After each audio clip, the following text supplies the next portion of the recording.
Fainting fit. చాలా మంది జనాలు ఏంటంటే దీని రెండింటికి కన్ఫ్యూజ్ అవుతూ ఉంటారు. ఫెయింటింగ్ అనేది దీని సింకోపల్ అటాక్ అంటారు. ఫిట్ అనేది సీజర్ అనమాట. ఫెయింటింగ్ అనేది మన బాడీలో సర్క్యులేటరీ డిస్టర్బెన్సెస్ వల్ల కళ్ళు తిరిగి కింద పడిపోవడం. వీళ్ళు ఏంటంటే ఇమీడియట్ గా రికవర్ అవుతారు. 1 సెకండ్ లో లేచి కూర్చుంటారు అనమాట.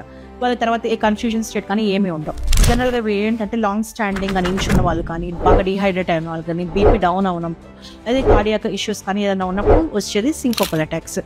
అది సీజర్ అటాక్ ఏంటంటే వీళ్ళకి ఇన్వాలంటరీ జర్కీ మూమెంట్స్ ఉంటాయి అండ్ కన్ఫ్యూజ్డ్ గా ఉంటారు. కొన్నిసార్లు టంగ్ బైటింగ్ ఉంటుంది, ఫ్రాతింగ్ ఉంటుంది, కొంచెం టైం పడుతుంది లేవడానికి కూడా.